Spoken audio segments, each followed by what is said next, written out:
Opa, tudo bom, professor Ademir Santos? E hoje eu compartilho uma live com o Dr. Rodrigo Gontan. Rodrigo Gontan é advogado atuante no estado do Rio Grande do Sul e ele tem uma história muito interessante porque, apesar de experiente na advocacia, começou a atuar no trânsito há um ano, cerca de um ano. Rodrigo Gontan ele era muito bem estabelecido na área que ele atuava, mas faltava alguma coisa para ele. E ele resolveu então mudar de ramo de atuação, atuar em outro ramo, escolheu o direito de trânsito e se dedicou no último ano a essa matéria. Hoje ele atua sozinho no escritório dele, tem obtido resultados favoráveis nas ações judiciais, nos deferimentos dos seus recursos, e ele criou, inclusive ele fez um artigo falando sobre a necessidade da dupla notificação no processo administrativo de trânsito. Um artigo tão interessante que eu resolvi convidá-lo aí para bater esse papo com a gente aqui no Trânsito na Prática. Rodrigo, que inclusive faz parte da família Trânsito na Prática, saiu do Rio Grande do Sul e veio até São Paulo. Por 2 vezes aí eu tive o privilégio de ter ele comigo numa sala de aula aí, onde a gente veio crescendo a nossa amizade aí. Assista então a live e daqui a pouquinho a gente volta a bater um papo.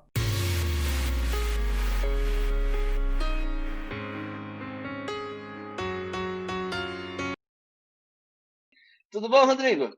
Tudo bem, bom dia. Bom dia, um bom fim de semana, né? Sempre eu falo uma ótima semana, na verdade é um ótimo fim de semana, né? Vai ser, tá chegando começou a chover aqui agora, a gente está numa estiagem grande. Aqui choveu também, tá chovendo, pelo menos na minha região aqui tá chovendo também. Mas é isso aí. Como é que tá as coisas? Tudo tranquilo? Tudo tranquilo, em todos os aspectos, até sobre a pandemia, a nossa cidade está numa posição bem privilegiada, tem não muitos casos, aqui está uma realidade um pouco diferente, né? Mas graças a Deus, mas todo mundo se cuidando, os escritórios também, as lojas, tudo com os devidos cuidados. Mas aqui a gente está com esse privilégio, assim, de estar um pouco mais ameno do que a gente vê no resto do país. Isso é muito bom. Fico mas feliz a de gente segue saber. no atendimento online, né? Sim, no online. Na verdade, eu já vinha fazendo antes também, né? Você já fazia, né? Exato. Na verdade, fico feliz aí pela situação nessa questão da pandemia aí, que está tranquilo. Aqui a nossa realidade é um pouco diferente e os números têm mostrado isso, né? E a gente até estava batendo um papo sobre isso, só fazendo um parênteses bem rápido, né? A gente tinha batido um papo ontem sobre isso, né? Que você estava falando da sua realidade aí. Aqui, eu não sei, porque há uma discussão sobre esses testes, se realmente são eficazes ou não, né? Se realmente trazem uma realidade, mas o fato é que os números têm aumentado de forma significativa aqui em São Paulo, né?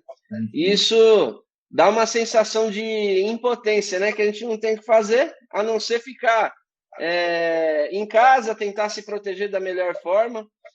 Não pode pilhar, não pode deixar isso aí também assim, bloquear, né? Mas a gente tem que tomar as cautelas e fazer o que tem que ser feito, né? Mas para a gente como profissional teve a suspensão dos prazos, né? O que ocorreu. E agora eu acho que o estilingue está puxando. Quando isso voltar, vai vir uma enxurrada de trabalho também, né? Eu digo, eu estava conversando com algumas pessoas sobre isso aí. Quem está nos assistindo, prepare-se, porque daqui a pouquinho a demanda, não é que não está tendo demanda, a demanda ela está ficando reprimida, e quando ela sair, ela vai sair de uma vez, então vai triplicar o número de trabalho para vocês aí. Certamente a demanda vai aumentar muito, porque a fiscalização, vamos dizer aí, lei seca, por exemplo, pode ter dado uma reduzida, pode não, deu uma reduzida, nesse tipo de coisa, mas fiscalização eletrônica não parou, a fiscalização dos agentes de forma manual não parou, então isso vai gerar uma demanda triplicada, até porque os órgãos não estão notificando, igual você falou, Então é uma situação que vai gerar muito trabalho aí. A ideia é de se preparar. E ainda assim, um ou outro caso ainda dá para fechar no atendimento telepresencial, vamos dizer assim, né? E eu já estava batendo nessa tecla. O Rigamonte deve estar assistindo, deve não estar aí, que eu já vi ele. Tá ajudando a gente, Everton? O Everton olha o Everton aqui, o comentário. O Everton é policial rodoviário. Ele falou que tá ajudando a gente, Rodrigo. Tá fiscalizando aí. Boa! Continue. Ai. É isso aí, Everton. Na realidade, professor, desculpa, teve um caso até aqui da Polícia Rodoviária Federal que o cliente recebeu a notificação já. Não sei como é que eles passaram sobre isso. E eu tenho 2 casos de processo de suspensão que estão com prazo para Jari. Para agora, para julho. Aqui em São Paulo, o DER, que é o órgão rodoviário estadual, ele também está notificando aí. São as teses que vão nascer da pandemia, né? Eu até estou elaborando aqui alguns itens aqui para a gente bater um papo mais adiante sobre teses que nascem nesse período de pandemia. Porque, na verdade, imagina só, o órgão ele está notificando sem respeitar o CONTRAN, porque tem as deliberações 185 e 186, né? Como é que vai ficar essa situação? Ao passo que, na verdade, a gente vai ter que usar de acordo com a necessidade, né? Eu, particularmente, eu entendo que o CONTRAN não tem esse poder de interromper os prazos da forma que foi. Porque o CTB ele é bem claro, pelo menos na notificação da autuação lá, dos 30 dias, senão o auto vai ser arquivado, é uma lei do âmbito federal, enfim. Aí sim, hein? Ó, vamos brindar, ó, tintim, ó. Então, eu acho que são teses que vão nascer dessa pandemia aí. Fiscalização eletrônica por meio de radar também, eu acredito que vai nascer aí uma situação muito legal para quem atua na defesa, enfim, bem legal. Mas falando já de deliberação, né? Nosso tema é notificação. Dr. Rodrigo Gontan, gente, como eu já mencionei, conheci ele no Rio Grande do Sul, em Porto Alegre, quando eu fui fazer um curso por lá. E de lá, então, a gente começou a bater esse papo. Dr. Rodrigo veio para São Paulo algumas vezes, né, Rodrigo? 2 vezes, sim, né? Uhum. E olha só, hein, o peso da responsabilidade, né? Veio lá do Rio Grande do Sul, onde existem excelentes professores, né? O Ordeli Saavedra, Roxane Ponzi, que eu tive o prazer de conhecer lá. O Josimar, que não é do Espírito Santo, mas estava lá também junto com o Ordeli, são sócios, né? E ainda Sim, assim o Rodrigo veio para São Paulo aí para nos prestigiar, né, Rodrigo? Eu fico muito grato. Prestigio todos os mestres. É isso aí. Ensinam, né? E quero te agradecer já por ter aceito o convite aí de estar participando dessa live com a gente aí. Isso para mim não tem preço que pague atos desse tipo de companheirismo, de amizade. Então, muito obrigado por ter aceito o convite aí. Eu que agradeço, até uma oportunidade para mim, que eu não sou acostumado com lives e com a câmera e com a oratória, mas é sempre um desafio para a gente, é sempre bom poder ajudar. Mas você sabe que eu vou te dizer uma coisa, todos que passaram aqui nas lives disseram a mesma coisa, não estou acostumado. Mas vocês se saem melhor do que eu, pô. Vocês estão dando um show aqui, todos vocês estão dando um show, né? Então, é bem tranquilo.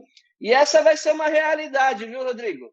Eu acho que depois desse período de pandemia, tudo vai mudar na vida da gente, inclusive a forma de trabalhar. Eu acho que isso cada vez mais vai aumentar, seja por qualquer tipo de aplicativo, WhatsApp ou um aplicativo Zoom, um Skype, mas isso vai acontecer muito em termos de atendimento. E vamos dizer que até facilita, porque as pessoas querem ir no escritório presencial porque quer sentir o profissional, quer aquele olho no olho. E mesmo que à distância, nós estamos aqui olho no olho, né? Então, é uma situação que dá para a gente intermediar. Creio que isso aqui vai aumentar cada vez mais. Essa é o meu pensamento aqui, né? a minha aposta aí, vamos dizer assim, né? Mas, Rodrigo... A gente acaba tendo um contato com o cliente porque precisa assinar uma procuração. Sim. Né? Eu não gosto, no processo administrativo, de ter cópia de procuração. Né? Eu também não curto muito, não, né? Que tem a assinatura da caneta. Né? Não Sim. precisa estar reconhecido, cartório, nada, mas tem que ter. Eu não vou me arriscar em mandar um Xerox. Né? Sim. Então, a gente acaba tendo aquele contato ali, mas eu estou acostumado com o trabalho virtual, por assim dizer, pela internet, desde que eu comecei no direito de trânsito. Sim. Né?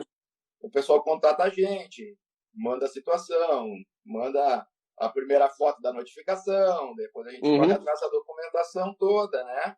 Então, desde que eu iniciei no direito de trânsito, e eu sou novo no direito de trânsito, tenho 1 ano no direito de trânsito, eu tenho trabalhado assim. Entendi.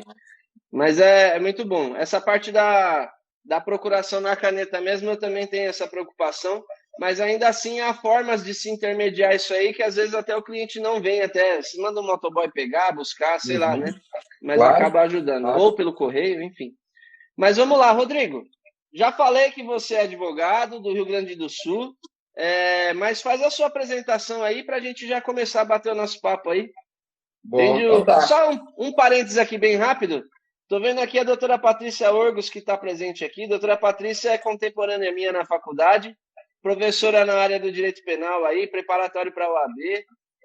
Quem ainda não foi aprovado nos exames da ordem aí, pode seguir a Patrícia aí, que é uma excelente professora também, tá bom? Mas é isso aí. Rodrigo, a palavra é sua aí. Vamos que vamos. Vamos Se lá, apresenta então. aí pra gente. Então tá, eu sou advogado desde 2008 e de 2008 até o ano passado eu trabalhei em um escritório grande aqui da minha cidade, Santa Cruz do Sul, mas com direito empresarial. Eu trabalhava com cobranças e recuperação de crédito. Daí, depois de 10 anos trabalhando lá, eu resolvi seguir minha carreira solo como advogado e comecei um pouco antes a pesquisar em qual área atuar, porque é uma cidade 130 mil habitantes, mas temos muitos advogados aqui. Sim. Então, tinha que me destacar numa área que tivesse menos profissionais. É uma área boa, eu sempre tive um certo interesse. Então, eu comecei a estudar o direito de trânsito, fiz aquele curso em Porto Alegre, onde é que nós nos conhecemos, né? E a partir dali, comecei a trabalhar exclusivamente com o trânsito. Né? Com o direito Legal. de trânsito. Você vê que, então, foi uma situação que até, vamos fazer aproveitando o gancho aí, foi uma situação que você saiu totalmente de uma área que estava estabelecido. Eu lembro que a gente bateu um papo sobre isso aí lá atrás, e você tinha falado que tinha até perdido um pouco o gosto da área, né? Alguma coisa nesse sentido, né? Sim. E aí decidiu começar do zero, então. Começamos do zero. Comecei do zero, novamente, foi muito prazeroso. Hoje eu trabalho sozinho, né? Por enquanto eu ainda trabalho sozinho, eu trabalho num apartamento. Eu moro com a minha esposa na casa dela, e eu tenho o meu apartamento, que é um apartamento térreo no centro, tipo um duplex, e ali eu transformei em escritório. Então, é só eu faço todo o serviço de advogado, de estagiário, de secretário, tudo. É a secretária, o estagiário, o advogado, é tudo, né? Exatamente. Vou atrás das cópias, de toda a diligência que tem que ser. E está sendo muito legal. Muito bom para mim isso aí. Né? O bom disso tudo é que você tem uma certa liberdade, vamos dizer, né? Você tem uma liberdade de trabalhar da forma que você quer exatamente, fazendo exatamente da forma que você... aquilo que nasce em você realmente, né? Que você defende, né? Então você não precisa ter ali ter que obedecer alguma regra que é imposta por outra pessoa, né? É muito interessante isso aí. Para falar a verdade, meus 8 anos de advocacia foram assim, trabalhando sozinho. Tive até umas 2 pessoas aqui me ajudando, mas basicamente eu fazendo tudo também, né? E tem um lado bom disso, né? Chega uma hora que a gente quer crescer, às vezes quer, mas por opção, eu estou próximo da minha casa também, e digo que isso é sucesso, né? Eu sempre falo, né? Eu tenho a oportunidade de buscar meu filho, levar ele na escola, levar ele numa consulta, a gente consegue administrar bem. Que bom que você gostou dessa área aí. Gostei muito, estou muito feliz e tenho certeza que foi uma boa opção para mim ter migrado para o direito de trânsito. Laurindo tá dando um bom dia para a gente aí. Bom dia, Laurindo. Um abraço para você aí.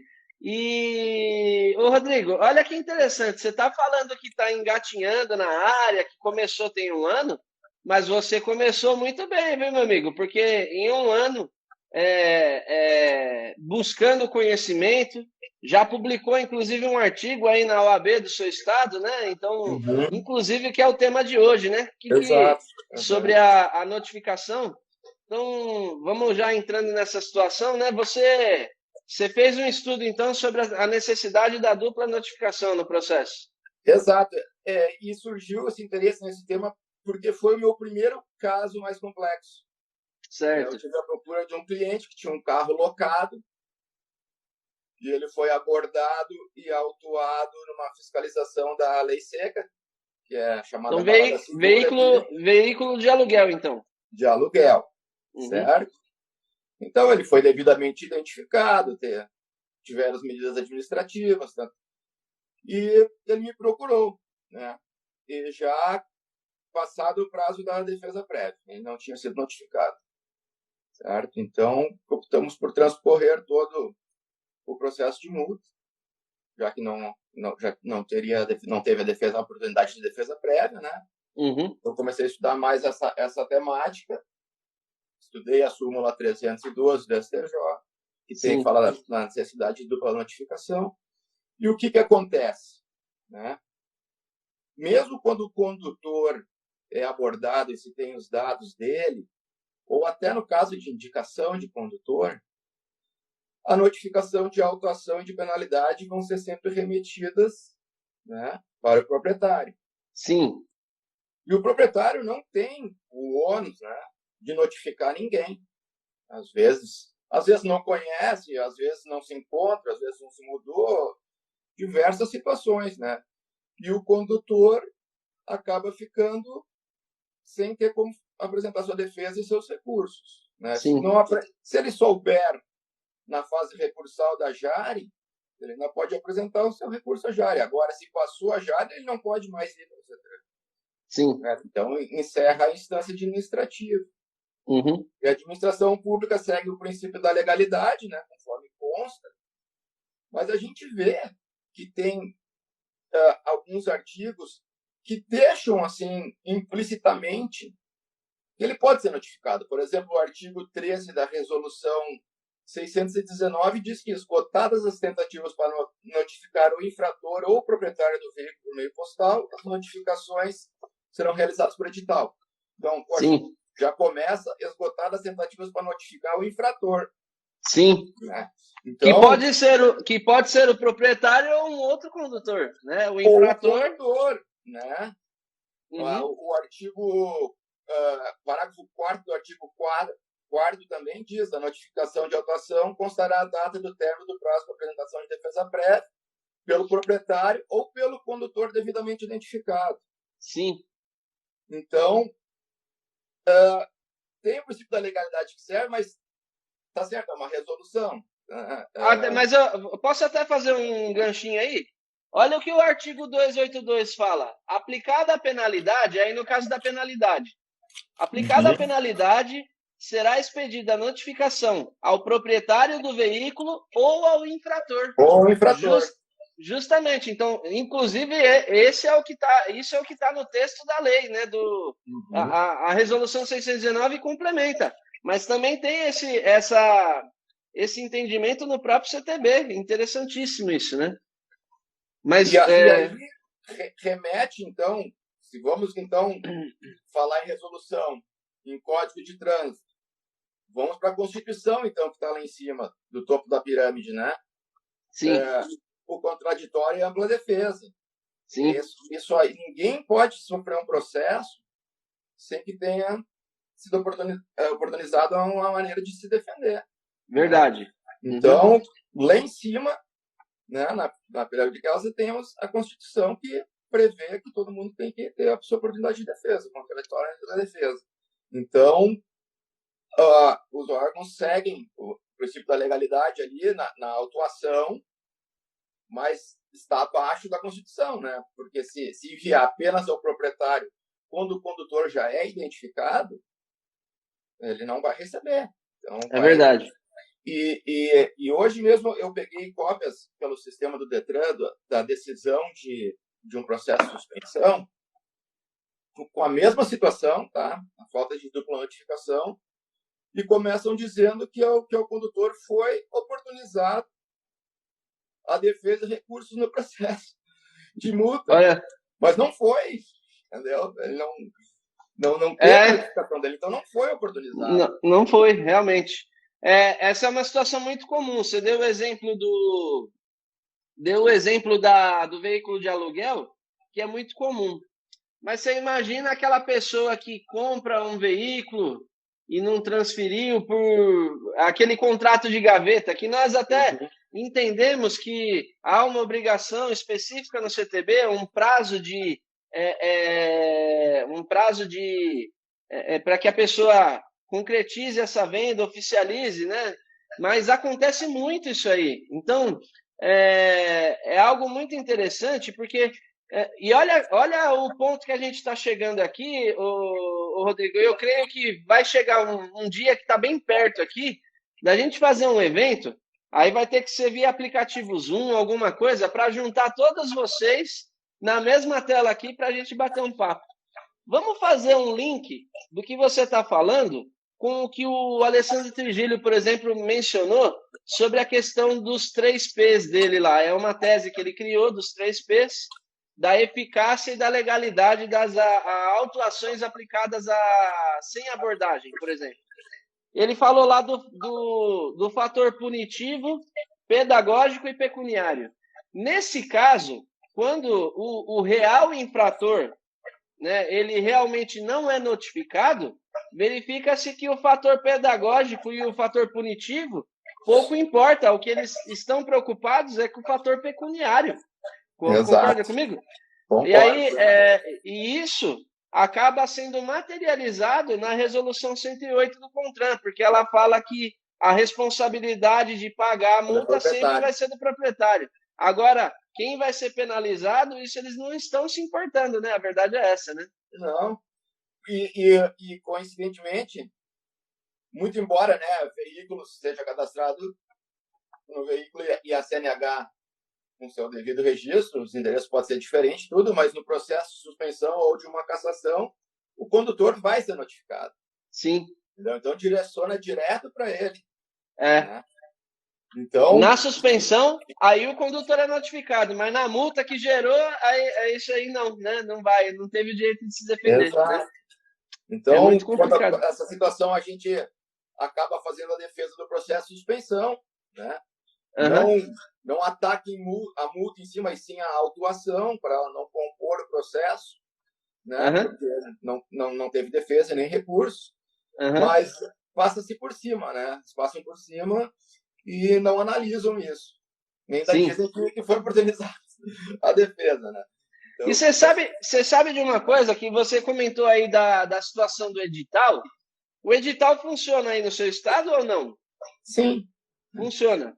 Mas ninguém sabe, ninguém sabe. Aqui em São Paulo nem existe edital. Você sabia disso? Não tem edital. Não. Porque na verdade, a questão entrando no que tange a resolução 619, eles falam da expedição, né? Então, a notificação tem que ser expedida, e aí a expedição considera-se enviar no órgão que vai... Nos Correios, né? No órgão responsável pela entrega. Aí entra a questão do AR, que inclusive é discutida também na súmula 312, né? Mas aqui para São Paulo, então, é assim. Se eu expedir, eu fiz a cartinha e mandei para o correio, para mim pouco importa o que vai acontecer depois. Então, aqui em São Paulo, todas as notificações são consideradas válidas. Não existe a outra possibilidade do edital. Nunca vi um edital acontecer aqui em São Paulo. Você acredita nisso? Está previsto, né? Produção e tudo. Né? E isso acaba onerando muito o autuado, né, o condutor, Sim. o proprietário, se for o caso, né, porque Verdade. acaba tendo que socorrer depois ao judiciário. Verdade. Acumula. E aí até uma situação que a doutora Marli tá aí nos assistindo também, ela fala muito, né? Que eu falo, às vezes ela falava, poxa vida, dava para resolver no administrativo, vai ter que ir para o judiciário. E nem sempre o cliente ele pode suportar as custas, os honorários de um profissional para entrar no judiciário. Ele acaba cumprindo uma penalidade que é indevida muitas vezes, porque ele não tem como arcar com as custas de um advogado para ir para o judiciário, né? É muito complicado. E olha a consequência disso, né? É verdade. Se for um motorista profissional, ou qualquer pessoa mesmo, todo mundo precisa do veículo para se locomover, né? Uhum. Então, é um transtorno muito grande. E suspenso, se for abordado, ou tiver uma multa, alguma coisa, né, vai gerar uma cassação. Verdade. Então, a bola de neve começa a aumentar, e aí fica difícil. Né? É verdade. Então... E aí, dentro desse estudo, então, foi um estudo de caso seu que você fez nessa questão, e daí partiu o interesse e talvez até a necessidade, então, de se aprofundar no tema, né? Exato. Eu tenho alguns outros casos com a mesma situação, certo? Eu não sei no resto do Brasil, não sei como é que funciona em São Paulo, se eles notificam o condutor ou não, mas aqui vai direto para o proprietário apenas. É sempre o proprietário, é o proprietário. Essa tese aqui também é muito interessante, porque só vai para o proprietário. Uhum. Inclusive, quando é informada a venda lá para o órgão, porque hoje nós temos um decreto aqui em São Paulo, que funciona assim, né? Na venda do veículo. O vendedor foi lá, reconheceu firma, passando a propriedade do veículo para o comprador. E o comprador não fez essa transferência dentro de 30 dias. Então, há duas possibilidades. A mais específica que está prevista no CTB é que o vendedor informa o Detran da venda dentro do prazo de 30 dias, né? Só que se ele não faz isso, aqui em São Paulo nós temos um decreto que trabalha da seguinte forma: o cartório informa a Secretaria da Fazenda, até para que ela possa cobrar questões de PVA proporcional para cada um no inadimplemento. E aí a Secretaria da Fazenda informa o Detran dessa questão de não ter feito a transferência, e o Detran faz o bloqueio por falta de transferência. Ainda assim, por mais que esteja nessa situação, e aí ainda está meio confusa essa situação, eu já vi casos que a pontuação vai para quem já comprou o veículo, mesmo sem transferir, mas a cartinha vai para o proprietário. Então, assim, como é que ele vai fazer essa defesa? Agora, há situações que realmente nem a pontuação não foi, cai tudo para o proprietário. E o proprietário que eu digo é o proprietário antigo, que é o que está registrado lá no Renavan, é o que está no sistema. E às vezes nem se conhecem, né? E aí essa é uma situação muito delicada, então acontece muito aqui também. E como é que está o desfecho disso aí? Essa situação, esse estudo você foi levando então no sentido de que há uma ausência de notificação e que muitas vezes, quando o condutor não é também o proprietário, ele não é notificado, é isso? Exatamente. Nós temos boas decisões aqui no Tribunal de Justiça do Rio Grande do Sul, inclusive batendo na tecla que pela não notificação da autuação teve a preclusão. Não poderia... Se for só a notificação de penalidade, talvez até mande notificar de novo.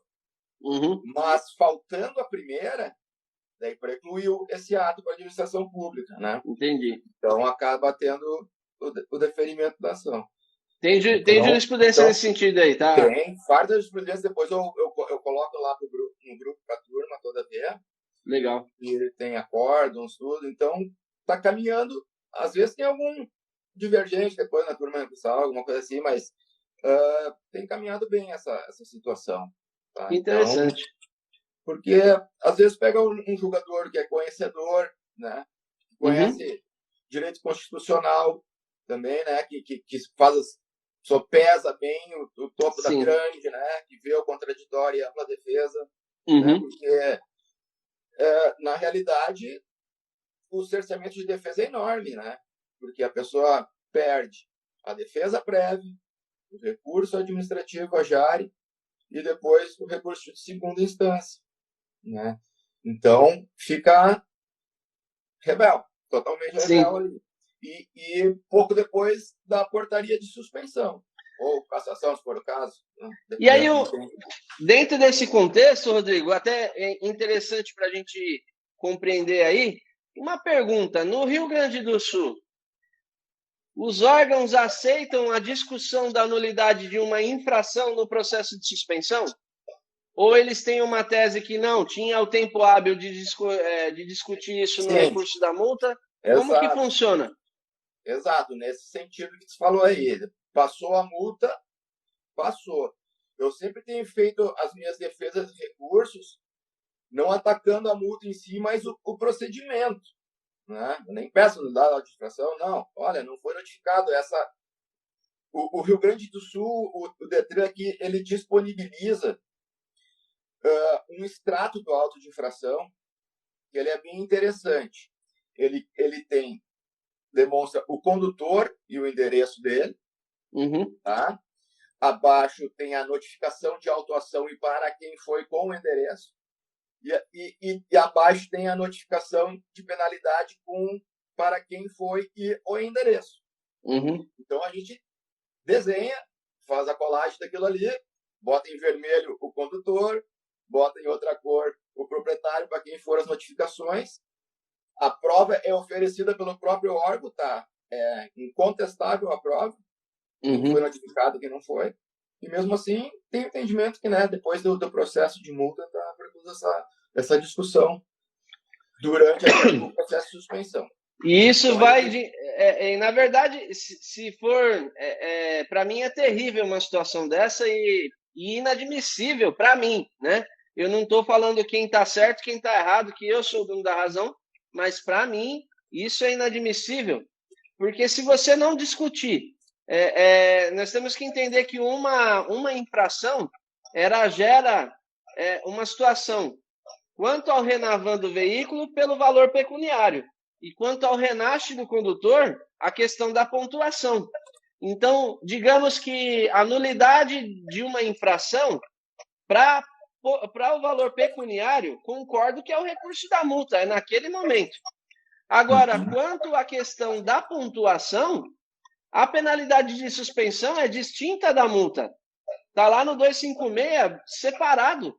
Então, exato, na verdade, o momento de discutir a nulidade de uma infração quanto à questão de pontuação é justamente no processo de suspensão. E aí o órgão vai e fala, não, você tinha que ter discutido lá atrás. Para mim, é totalmente equivocado. E eles não aceitando esse argumento de discutir a nulidade da infração, aumenta ainda mais a credibilidade da sua tese.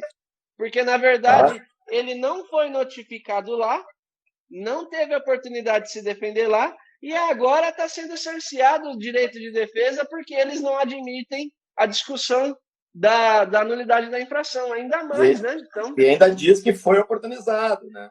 E ainda diz que foi oportunizado, justamente. Mas concomitante ao processo de suspensão, eu também faço pedido de autotutela. Sim. Certo? Daí eu tento fazer o recurso, né? Isso aí. Depois que transitou o julgado o processo de multa. Agora, esse mês, eu até conversei contigo, eu tive 2 pedidos de autotutela que foram juntados como se fossem recurso à jare no processo de suspensão. Rapaz, isso aí eu já vi. Então, depois daquela conversa, eu comecei. A Renata Rigo, do Rio, também, a gente bateu um papo sobre isso aí um tempo atrás, há uns dias aí. E a verdade é que os órgãos não entendem ou não querem entender o que é autotutela, né? Eu já vi algumas vezes aqui em São Paulo ser aplicada a autotutela quando convém ao órgão. Mas, na verdade, quando você precisa, não há nenhuma O X da questão é que o servidor, o funcionário que está lá, seja ele servidor ou terceirizado, ele fica engessado ao script que dão para eles, né? E não existe esse protocolo de requerimento de autotutela em muitos lugares, né? Então, é meio complicado realmente. Existe apenas na Lei Federal do Processo Administrativo e na súmula do STF. É isso aí. É verdade, mas no script do órgão não, né? É complicado. Essa é uma situação interessante da autotutela e foi bom você falar porque eu entendo que uma vez que o órgão não admite a discussão no processo de suspensão, uma vez que o condutor, que não é o proprietário, ele não foi notificado, cabe ainda mais um pedido de autotutela, um requerimento. E aí até para quem está nos assistindo aqui entenda, esse pedido de autotutela é que o órgão ele pode rever o seu ato, né, desde que contém algum vício, algum erro lá, ele pode rever os seus atos a qualquer momento. Isso está na Lei 9784, igual o Rodrigo falou, está na súmula do STF 473, e o interessante é fazer isso justamente por conta do ônus da prova. Então você acaba invertendo o ônus da prova. Você fala, olha, talvez no administrativo não surta efeito porque ele já tem um posicionamento, mas no judiciário fortalece muito a sua tese. Então você vai trabalhar lá a questão do quê? Olha, não foi notificado. Aqui eles não aceitam a discussão da nulidade de uma infração no processo de suspensão. Então, só me cabe o quê? Se eu não fui notificado, pedir uma autotutela. A autotutela não foi aceita. Então, isso fortalece ainda mais a sua tese e inverte o ônus da prova. Porque são situações que está fora do seu controle, você demonstrou documentalmente, tem protocolo disso, e aí lá no judiciário, quem tem que provar alguma coisa acaba sendo o órgão e não o condutor, o cidadão. Correto. Muito interessante. O órgão, como eu falei, ele ajuda a comprovar a notificação para quem for com o extrato do auto de infração. Sim. Né? Então, quando tem infrações municipais, estaduais, acessando a central de serviços, né, do Detran RS, com o login do condutor, lá tu tem toda a situação dele, né, com cópia do AIT, das notificações e o extrato do AIT. Uhum. Que é uma ferramenta, é um documento muito importante, né, porque é o próprio Detran que disponibilizou. Sim. Né, não é uma prova unilateral minha. Entendeu? Sim. É deles. Então, bem dizer, fica difícil eles contradizerem aquilo ali, entendeu? Uma situação, uma pergunta interessante, Rodrigo. Você falou que o Detran, aí no Rio Grande do Sul, ele tem uma tela lá, um extrato, ele mostra para quem ele notificou, correto? Correto. Ele comprova a expedição nisso aí ou ele só coloca essa informação? Olha, eu mandei para o Joãozinho, mas ele tem a comprovação dessa expedição? Daí tem que pedir cópia dos AR, se for o caso. Né? Mas ele tem... Aí é por AR? Ou do envio lá, né? O correio. O correio. Mas ali, nesse campo, por exemplo, NIGHT, né? Notificação de autuação, pode estar escrito, mudou-se, recebeu, entendeu? Ainda tem essa cerejinha. Tem a informação. Essa informação provavelmente é lançada no sistema por conta de alguma informação que o correio passa para eles, é isso? Deve ser. Correto. E depois, seguido o extrato, consta que a penalidade deu na CNH de tal pessoa. Entendi. Então ainda vai corroborar. Seria interessante verificar o entendimento do judiciário aí do seu estado, se essa tela do Detran serve como uma prova de que realmente a notificação foi expedida, a comprovação. Porque eu vou te dar um exemplo aqui em São Paulo. Eu não sei se você pega muitos casos aí de infrações cometidas aqui em São Paulo, não sei. Não pega. De São Paulo. Tá. Aqui em São Paulo, nós não temos essa realidade, não acontece aqui em São Paulo, né? E o Rio Grande do Sul, ele está bem à frente. O sul, em geral, do país, ele está bem à frente. Santa Catarina, Rio Grande do Sul, está bem mais avançado nessas questões do que a gente aqui. Mas o fato é que, em São Paulo, não há uma comprovação no site, no sistema deles, dessa situação. A gente tem que pedir a comprovação da expedição, que é o quê? O ato de tirar do órgão e encaminhar para o correio, certo? Aí eles mandam um documento falando o seguinte, olha, no dia tal, enviamos por malote, ou tem o FAQ, que é um convênio digital, enviamos 1000 notificações para o correio. Aí, o que tem dado muito certo aqui é o seguinte, ok, vocês enviaram 1000 notificações, mas qual dessas 1000 é a do meu cliente? E aí não tem essa comprovação. Não sabe qual. Não sabe. Então, vários órgãos estão trabalhando dessa forma. Alguns municípios pequenos, até por ser uma situação mais manual, eles têm um controle melhor disso. Mas o órgão municipal de São Paulo, capital aqui, por exemplo, que aplica 1 milhão de penalidades mais ou menos por mês, ele só tem lá os lotes, olha, enviamos no dia tal 1000 notificações, 10.000 notificações. Aí você vai lá e rebate falando, olha, qual dessas 1000, qual dessas 10.000 é do meu cliente? E não se comprova. Né? Então é interessante. Nesse caso, como tem a tela aí do Detran, você teria que verificar o quê? Tentar pedir, eu quero saber, quero a cópia da expedição realmente, do documento que comprove que você mandou para o correio. Se eles não fornecerem, você descredibiliza essa tela aí e você pode anular a expedição, a questão comprovar que não foi expedido. Né? Na notificação de autuação tem a data da expedição. Né? Aqui também tem. Mas e aí? Tem a data que ele pode colocar qualquer uma lá, né? Exato, lá tem que comprovar. Tem que não dá para olhar, não, tá certo, né? Foi antes dos 30 dias. Sim. Não tem, né? Tem que olhar o número do AR, né? Então, daí vê o dia que foi mesmo no correio, né? Lá, verdade. Efetivamente colocaram. Show Mas de bola. geralmente, até pela informatização dos sistemas, tem sido... Eu nunca tive nenhum caso que foi expedido depois. Certo. Dias, tá? Mas o fato é o seguinte, a gente tem que agir com estratégia, né? Ainda ontem eu estava falando com o Dr. Afonso Marins, lá de Campos do Jordão, né, numa live, e eu falei assim, hoje, atualmente, processo administrativo de trânsito é como um jogo de xadrez. Você tem que agir com estratégia para determinado momento você dar um checkmate no órgão e não ter como fugir, né? E nós, advogados, nós agimos com parcialidade. Apesar de defender que é necessário um trânsito seguro, a segurança viária, nós não devemos concordar que o cidadão conduza o veículo e cometa infrações. Mas, como advogado, nós defendemos o interesse do nosso cliente, né? E aí temos que agir com estratégia. Você imagina o seguinte, por mais que o órgão tenha expedido no prazo, se ele não comprovar, entende onde eu quero chegar?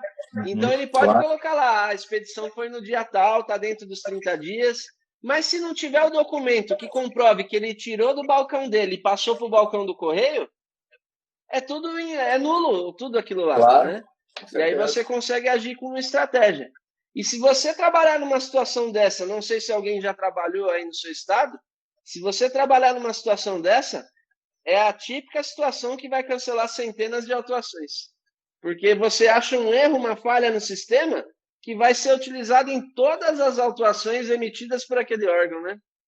Uma situação interessante. Vamos ver como vai ficar agora as expedições durante a pandemia. Né? É uma outra situação. Vai dar meses depois, né, da data da infração. Né? Tudo bem, está suspenso ali pela deliberação, correto? Mas a deliberação, de novo, vamos à pirâmide. Está abaixo do CTB, correto? Então, como vai? O órgão de trânsito, sim, ele vai dizer, não, estava deliberado. Né? Sim. Mas vamos ver como o judiciário vai aceitar isso aí também. E eu te digo que dá para usar o entendimento tem uma ADI, eu até comentei dela numa das minhas lives no YouTube, a ADI Ainda ontem eu estava rascunhando aqui. Salvo engano, é a 2998. Isso mesmo, 2998. A ADI do STF 2998, ela declarou inconstitucional uma parte do artigo 161 que trata da definição de infração de trânsito. E aí, vamos fazer uma interpretação aqui. Apesar dessa ADI tratar da questão do conceito de infração, ou seja, o artigo 161 ele falava lá que constitui infração o desrespeito ao CTB, legislação complementar e resoluções do CONTRAN. E o parágrafo único vinha nesse sentido também, que as resoluções poderiam trazer penalidades. E o STF deixou claro nessa ADI 2998 que o CONTRAN ele não tem competência para criar nenhuma punição, ele não pode extrapolar a competência que está prevista no CTB, que é só de pormenorizar toda a previsão que já está na lei. E aí, veja, vamos fazer uma interpretação nessa questão. O CTB ele trata da expedição da notificação da autuação, que o prazo é de quantos dias? 30. 30 dias. Da expedição? Isso aí, 30 dias da expedição. E aí vem a deliberação e fala o quê? Está interrompido o prazo. Pode expedir depois. Aí isso é 185. A 186 até depois falou ainda, para valer, para ficar válido lá os 30 dias, o órgão tem que inserir no sistema dele. A cartinha pode mandar depois, não tem problema, mas desde que esteja no sistema.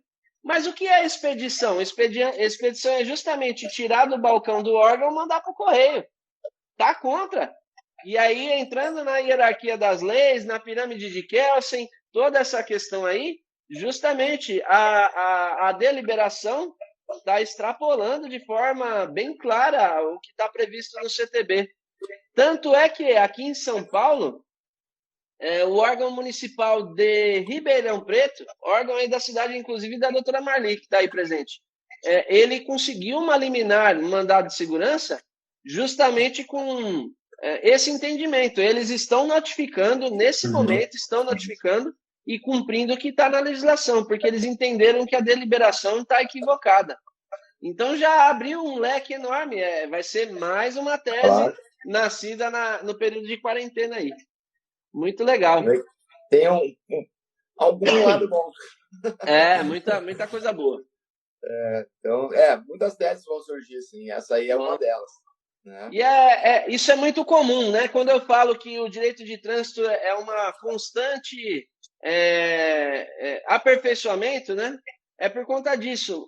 Teses vão morrer, mas nascem outras, e essas alterações constantes do CTB justamente fazem isso aí. E até falando disso, Rodrigo, mais uma vez, né? Agora a gente já está partindo para o encerramento aí, temos 5 minutos apenas, né? O que eu achei interessante desse nosso bate-papo é que, assim, o tempo na área de atuação hoje pouco importa.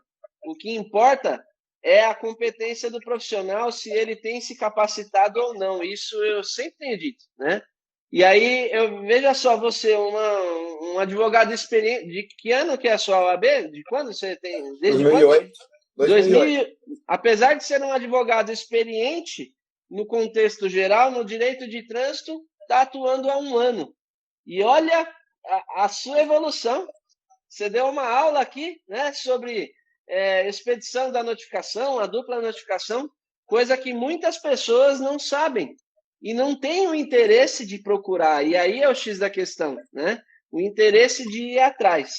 E falando nessa questão, você acha que os cursos que você fez ajudou? Essa capacitação é importante para a atuação do direito de trânsito? Com certeza, Ademir, com certeza. Todos os cursos que eu fiz, cada vez a gente aprende mais. E é um ramo do direito que algumas pessoas olham assim, né, não tem entendimento do que traz, porque traz constitucional, traz administrativo, que a gente mal vê na faculdade. E na carreira do advogado também, grande maioria não usa o administrativo. Então, constitucional, né? Tem a lei de trânsito, tem resoluções, é muito complexo. cada vez que se vai... E o reflexo que uma autuação pode gerar para outra. É verdade. Não é simplesmente chegar ali uma autuação, tá, vamos combater. Não, pode parar um pouquinho. Pode dar multa NIP, pode dar cassação, pode gerar outra, pode... Entendeu? É super complexo o tema. Então, tem que estar... É um ramo que tem que estar em constante estudo.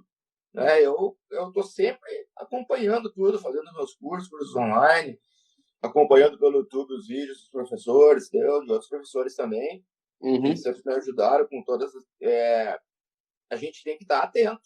Né? É verdade. Estar acompanhando isso aí. Ela é um organismo vivo, vai mudando. Vai mudando, é verdade. O direito não se engessa. Não engessa, é verdade. É uma mudança constante. Campos, sim, mas aqui não, aqui é muita mudança. A evolução é grande, né? Aqui não é para os fracos. O direito de trânsito não é para os fracos, né? Porque, na verdade, assim, é igual você falou, você tem que ter um bom entendimento do direito constitucional, direito administrativo, são várias legislações esparsas, né, que nós possuímos aqui e que mudam muito, né? Você estuda uma resolução hoje, daqui a um tempo ela é revogada e tem uma outra que mudou, e aí você estuda ela, daqui a pouco ela é revogada de novo, e assim por diante, né? Então, você tem que estudar bastante, né? Mas sempre. Tendo um direcionamento, eu acho que os cursos é isso. Os cursos, eles ajudam a te direcionar o seu estudo. E aí você acaba ganhando tempo, né? É o que eu costumo dizer. Você ganha muito tempo. O Isaac mencionou isso aí, né? O que você leva anos, às vezes, para aprender na prática, um curso te direciona no caminho certo e você consegue ir para a rota certa aí mais rápido, né? Muito interessante. Vem esmiuçado, né?